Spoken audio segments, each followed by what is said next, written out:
Right. So filters in analytics for funnels, websites, and webinars. Now, before we do this analytics and statistics like per page, per view, per clicks, right? Per page. Now we can um, do some. There is now an advanced filter that we can use. So we go to sites and then analytics. So in here we go to select advanced filter. So these are example use cases, right? So if we want to view the funnel performance for visitors from a specific country, another use case is that to analyze website traffic from a certain source or channel. Third is review webinar analytic for a more targeted audience segment. So this was like we talked about earlier about analytics reporting, and I think this is a good addition or good information that we can get from HighLevel built in. So here, as you can see on the advanced filter, we can even create like extra logic and or using this and or function. So for example, we want to get the analytics um, data from Iowa, visitors from this country, and then city is. So it's more detailed. And then, yeah, now we can get this information from HighLevel. All Excellent. right. Next is opportunities sort by custom fields. We can now sort opportunities using custom fields. So we can now organize our pipeline based on the data that actually matters to their businesses. So for example, we go to opportunities on the opportunity tab. There is a sort section. Now we can sort it by custom fields. So could be multi-line, text line, drop down, all of these types. And then they will just select and also they can sort it descending, ascending. And then this is the information that they will get. So why it matters? It prioritizes deals based on your own data, reduce manual effort in pipeline management, get better visibility into key deal attributes, and move beyond default field limitations. So now it's an extra feature from HighLevel. All right, so That's next, useful. That's our sales team clients, Phil being one, Joey being yes, another. I thought Yeah, about I Mandarin. think they should definitely be emailed about these updates. That Definitely. seems really useful. Yeah. Yep. All right, next, access form submissions now in conversation. So users now can easily access and review form submission directly within conversation section, improving visibility and response workflows. Before, if for form submission, we have to go to activity tab. We have to go to the right panel. We have to go to the form submission. Now, if we have this toggled on the form setting, it will create a new conversation on the confirmation. So on the conversation. So yeah, as long as the contact, for example, the email is intact or in the CRM, and it will anyway, it will create a new conversation over here. Then how it's gonna look, because yeah, now we can see that real time, and then we can go click the view for the form detail. And yep, we will just have to toggle that on the form setting. We can also filter it by last message channel is form submission. So this is how it's gonna look like. And it's very, for me, it's very useful because Yeah. most of Being them the that were most asking recent thing. where they Yeah. will get the form submission, where they, they will even have to create an internal notification for every form submissions. But with this, they can see that right away because it's a new conversation, and you got the full view of the form itself, Yeah, of the especially when there's details. repeat form submissions and stuff. That's a really useful to be able to see inside of the conversations panel. That's brilliant update. Right. So next, new image layout controls in forms and surveys. Before, either it's a background or just on a top header. Now we have a new image layout control. So this is how it look on the form. Mm. So we have more control how images appear inside the forms and surveys. So this one we can adjust the field spacing, the corner radius, yeah, the layout if you want it left, center, right. Yeah. No more fighting with the padding and the margins. Yep. So this is the video, how it looks. So if it's a right center, left fixed, right fixed, we can select focal point.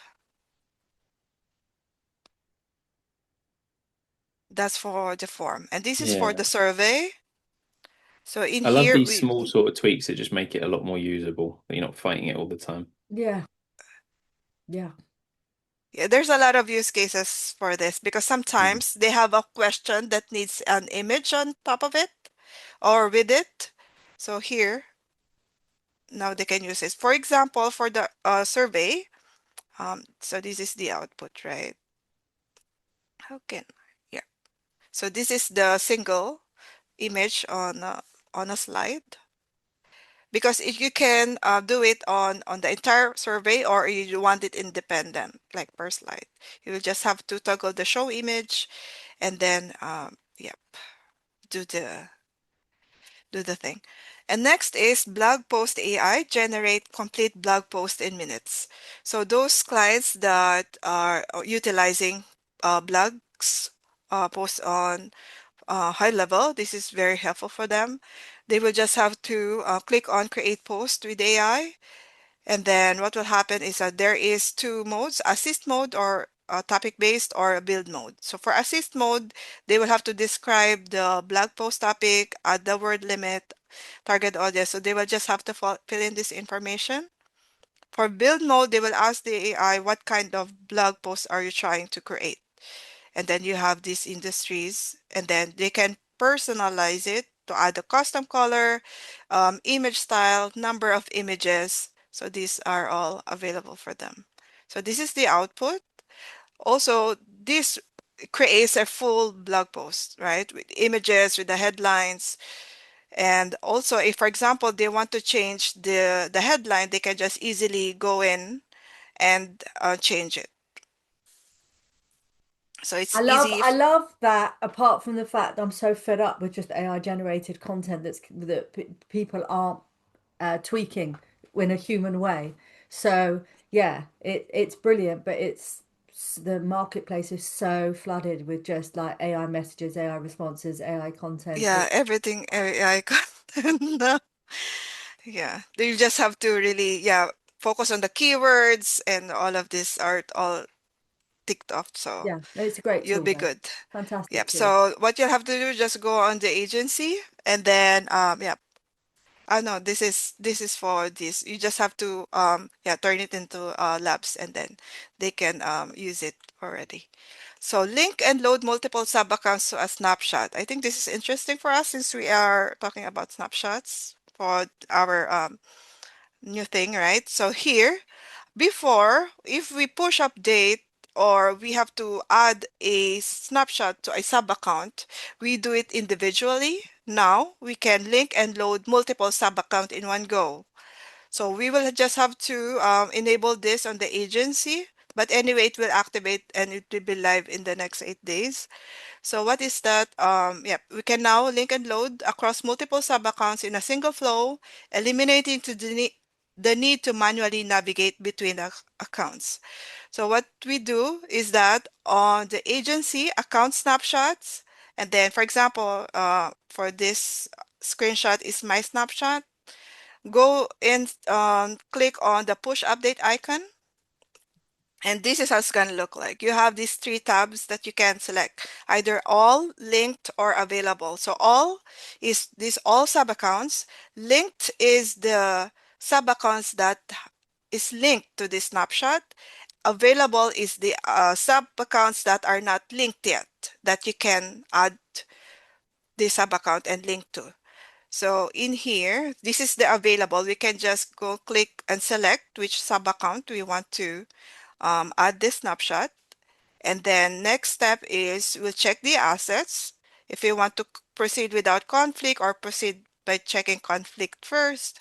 We And never then, ever click on the red button ever, by the way, because you will overwrite stuff and then he Yeah. will spend a lot of time having to backtrack it Yeah. or apologize to clients. Never ever click on the red button, Yeah, ever. that's why it's in red. Red flag. It's a learning experience for me Yeah, we've also. had that learning experience. Yeah. And then, yep, so for the third step, conflicts. So here on my test sample, there's no conflicts found, so I can then, proceed, right? So next is in progress. So that means that snapshot will be loaded into those sub-accounts. All right. So next is calls goes to voicemail if no forwarding setup exists. Before, inbound calls to number with no user config now is configured now routed to voicemail instead of being rejected outright. Long So that's overdue. Excellent. yes. So now if the number doesn't have a user or forwarding number, it will go to the voicemail. Okay, so this is how it looks like with an empty assigned user and empty phone number. So this has look like if you go click on voicemail. So you see here you can play what are the messages, voicemails from the clients. This is how it looks on the conversation. They can just play and listen to the voicemail. So yeah, inbound calls go to voicemail instead of being rejected. So I think it's a default action now. Right. So next is enhance appointment booking experience on opportunities. Before, we can just view if this contact record has an appointment tied to it. Now, we can, on the opportunity card, we can add appointment, either meeting services or rentals, any of these calendar types. So these how it's look like. And if there is an existing appointment, we can also edit from the opportunity card. So here there is a three dot icon. We can edit, view, or delete from there. So we don't have to go to the contact record or go to the calendar page to do this. It's also now accessible on the opportunity card. Thank God. That is so annoying whenever you go to the opportunity to look at the appointments and you can't see it. I'm so pleased that's updated. Good for this, like Mandarin also who utilizing opportunities for the Yes. clients. All right, I think this is my favorite. Notes just got smarter for the contacts page. Before, notes is just a simple entry, text entry without anything else. Now there is a note title and then there's a note description. We can also add a color-coded notes, like based on priority. We want to highlight this in color yellow. We can add attachment with supporting documents directly to the notes. So for example, a use case for this note, let's say a screenshot or a document attached to part this particular note. Now we can do that. Keep critical notes fixed at the top of the pipeline. We can pin maximum of 2 notes. I like this one because I have on the support side, because on Amalor, every new ticket they submit, it creates a notes as well. So with this one, like for example, I created a note, like a special note for myself internally. It will not be buried downwards because of all these tickets coming through. So I can just pin it on top and then, tickets coming in, it stays on top of it. So we can pin maximum of 2. The search functionality is on both the title and the description. So like another use case, a client has multiple notes. It creates like creates notes automatically. So I can just easily search like a keyword here, like for this example, word module, and it will be highlighted and it will show up for me right away. Right, that's all for this new update, and I think it's a lot, Fantastic. I but love all that one. interesting. Yep, Brilliant. Thanks so much, Angeli. That's you're awesome. welcome. Thank you. Any final comments or reflections before we have to go into drop in, which has got very late again? Harold Vic. Good. In that case,